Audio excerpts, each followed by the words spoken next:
Our hearts beat to the city streets. We began to feel the fire. Our hearts beat to the city streets. Good morning everyone, আমি শিল্পা। আমার একটা নতুন ব্লগে তোমাদের সবাইকে স্বাগত।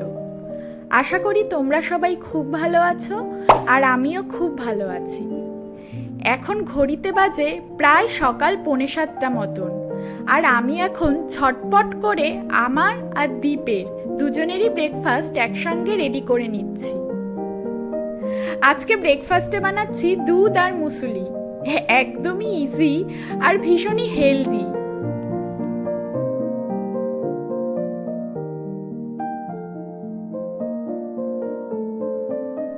আমার বাটিটাতে দুধটা একটু পরিমাণে বেশি দিয়েছি।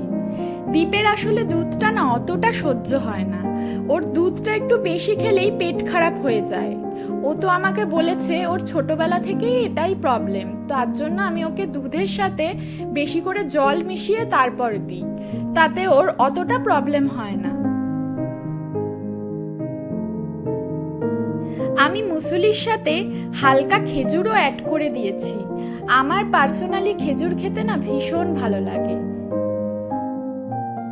চলো, আমার ব্রেকফাস্ট বানানো রেডি হয়ে গেছে, এবার যাই ওকে গিয়ে দিয়ে আসি।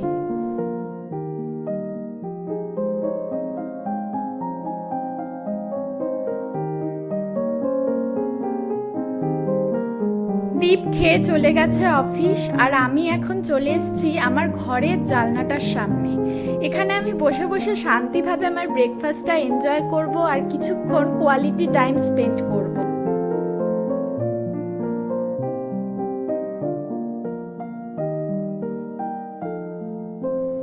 জানো তো, কালকে না অনেকটা বৃষ্টি হয়েছে।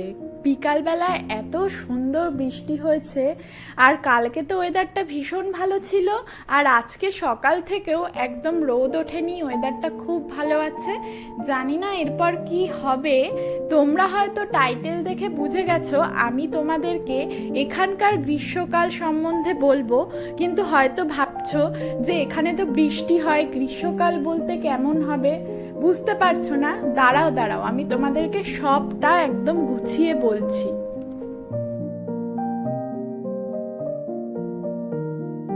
ব্রেকফাস্ট তো কমপ্লিট হয়ে গেছে, চলো এবার ব্যালকনিতে যাই। কালকে এত বৃষ্টি হলো আর আমার গাছগুলোর কি অবস্থা হলো দেখতে হবে না? চলো চলো।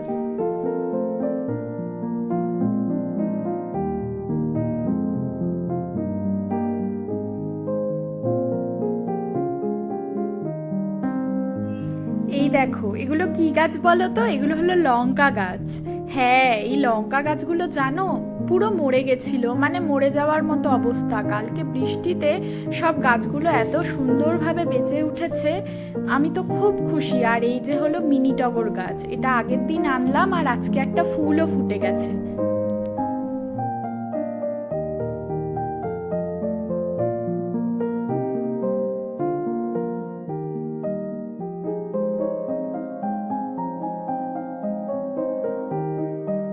কিন্তু ব্যালকনিটা জানো তো, কালকে বৃষ্টি হওয়াতে পুরো বালি বালি হয়ে গেছে। চলো এটাকে না এবার ভালো করে জল দিয়ে পরিষ্কার করে নেই।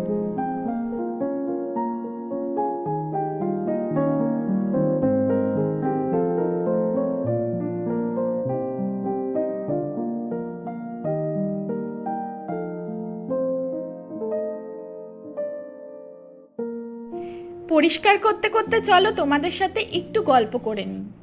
আমি যখন 2023-এ এখানে প্রথম আসি, ওই ধরো মার্চ মাস হবে, তখন এখানে না একটু ঠান্ডা ঠান্ডা ওয়েদার ছিল। অতটা বুঝতে পারিনি যে গরমকাল কেমন হবে। তখন আস্তে আস্তে দিন এগোচ্ছে, আর আমি আস্তে আস্তে বুঝতে পারছি যে গরমকালটা বাড়ছে। এমন টাইমে হঠাৎ করে একদিন আমি খুব অসুস্থ হয়ে গেলাম, মানে আমার ডায়রিয়া হয়ে গেল। ডায়রিয়া হয়ে যাওয়ার পর এমনকি আমি হসপিটালাইজডও হয়ে গেলাম। ডক্টরও বলল যে ওয়েদার চেঞ্জের কারণে এইরকম হয়েছে। আমিও বুঝতে পারলাম যে এক জায়গা থেকে আরেক জায়গায় এসেছি, তার জন্য হয়তো আমার বডি অ্যাডজাস্টমেন্ট হতে টাইম লাগছে। এই দেখো আমার ব্যালকনি ক্লিন করা কমপ্লিট। কি সুন্দর লাগছে, ব্যালকনিটা পুরো পরিষ্কার হয়ে গেছে। চলো এবার ছটপট স্নান করে পুজো দিয়ে চলে যাই রান্নাঘরে। চলে এসেছি রান্নাঘরে, আর এখন আমি রান্নাটা করে নেব। আমার ভাত আর ডালটা হয়ে গেছে, আর আমি আজকে সবজিতে বানাবো আলু আর বরবটি দিয়ে একটা সবজি। রান্না করতে করতে চলো তোমাদের পুরো ইনসিডেন্টটা ডিটেলসে বলি। হসপিটাল থেকে আমি তো সুস্থ হয়ে বাড়ি চলে আসলাম, কিন্তু যত দিন এগোচ্ছিল তত গরমটা যেন হু হু করে বাড়ছিল। স্লিং ফ্যানেও কোনো কাজ হচ্ছিল না, এত মারাত্মক গরম পড়ে গেছিল চারিদিকে। তখন ভাবলাম যে নেক্সট ইয়ার একটা এসি নেব। তারপর জানো তো আমরাও দেখলাম প্রত্যেকটা দোকানে আলু পেঁয়াজের মতো এসি বিক্রি হয়। এখানে প্রত্যেক ঘরে ঘরে এসি থাকাটা মাস্ট। এখানে এসি কোনো লাক্সারি নয়, এখানে এসি হলো নেসেসারি।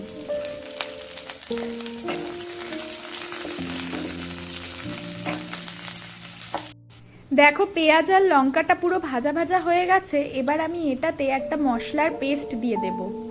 এই পেস্টের মধ্যে আছে টমেটো, আদা আর গোটা জিরা। এটাকে ভালো করে মিহি করে বেটে এটার মধ্যে দিয়ে দিলাম। ও হ্যাঁ, ধনেপাতাও দিয়েছি অল্প একটু।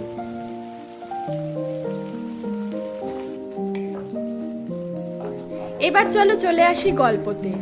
আমরা তারপর সবার থেকে শুনে বুঝে ফিল করে ডিসাইড করলাম না, সব কিছুর আগে আমাদের একটা এসি কেনাটা খুব জরুরি। তারপর আমরা সেই মতো এসিও কিনে নিলাম।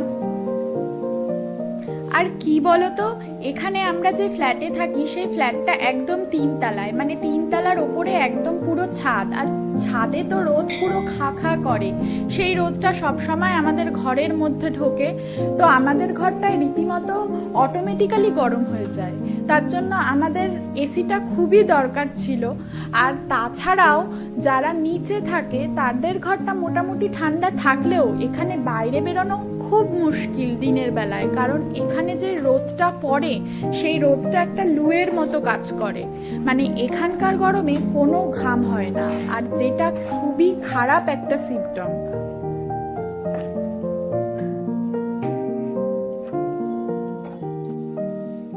পুরো মশলাটাকে নুন, হলুদ, জিরের গুঁড়ো সব কিছু দিয়ে কষিয়ে এবার আমি আলু আর বরবটিগুলোকে দিয়ে ভালো করে নাড়িয়ে চাড়িয়ে একদম ঢাকা চাপা দিয়ে কষিয়ে নেব।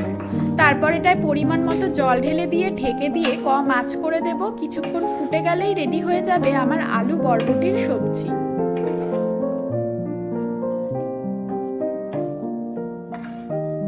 আর এবার বলি ইনভার্টারের কেন দরকার হয় এত। কারণ উড়িষ্যার কারেন্ট এ তো একদম মানে বিশাল ব্যাপার। এখানে কারেন্ট থাকা এটা একটা যেমন বিশাল ব্যাপার, কারেন্ট না থাকা এটা খুবই স্বাভাবিক ব্যাপার। কারণ এখানে যখন প্রথম আমরা আসি তখন একদিন হঠাৎ করে কারেন্ট চলে যায়, পরপর 2 দিন আসে না, মানে একটা না 2 দিন আসে না। আর ইনভার্টার যতই থাক একটা চার্জেরও তো ব্যাপার আছে। একটা ইনভার্টারে কতক্ষণ চার্জ থাকে, খুব বড় জোর 1 থেকে 2 দিন, তার বেশি তো আর একটা ইনভার্টার টানতে পারে না। তো এখানকার কারেন্ট নিয়ে এই মহা সমস্যায় সবাইকে ভুগতে হয়। একটু ঝড় বৃষ্টি হলেই কারেন্ট চলে যায়, কিংবা ফিউজ উড়ে যায়, নানান সমস্যা, এখানে কারেন্ট থাকে না। তো ইনভার্টারের দরকার এর জন্য খুব জরুরি। আর জানো তো আমাদের সাথে একটা আরো বড় ইনসিডেন্ট হয়, সেটাও তোমাদেরকে বলি। আমরা যখন এসি কিনি, তারপর যখন আমাদের এসিটা ইনস্টল করতে আসে, সেদিন সারা দিন কারেন্ট নেই। ব্যাস ওই দিনটা গেল। যেদিন কারেন্ট আসলো সেদিন এসিটা এসে ইনস্টল করে দিয়ে গেল, ব্যাস পরের দিন আবার কারেন্ট নেই। মানে এসি কিনলাম গরম থেকে বাঁচার জন্য, কিন্তু এসিটা আর আমরা ইউজ করতে পারছি না ফার্স্টের দিকে। মানে কি অবস্থা হয়েছিল ভাবতে পারছো?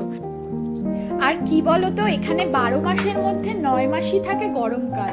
মানে সেপ্টেম্বর অক্টোবরে পুজোর টাইমে আমরা যখন ঠান্ডা ঠান্ডা একটু ফিল করি, তখনও এখানে গরমকাল চলে। সেই যে মার্চের শেষ থেকে গরম শুরু হয়, সেই সেপ্টেম্বর অক্টোবরে গিয়ে শেষ হয়। মানে মাঝখানের 3 মাস হয়তো একটু ঠান্ডা ঠান্ডা ফিল হয়। তাও এই বছর ঠান্ডাটা এমন পড়েছে যে আমাদের ব্ল্যাঙ্কেটও নিতে হয়নি। মানে ভাবতে পারছো উড়িষ্যার গরমকালটা কতটা ফেমাস। এই দেখো, গল্প করতে করতে আমার তরকারিটাও কমপ্লিট। হালকা করে গরম মশলা ছড়িয়ে দিয়েছি যাতে টেস্টটা আরও এনহ্যান্স হয়। ব্যাস, এবার গ্যাসটা অফ করে ঢাকা দিয়ে রেখে দেবো।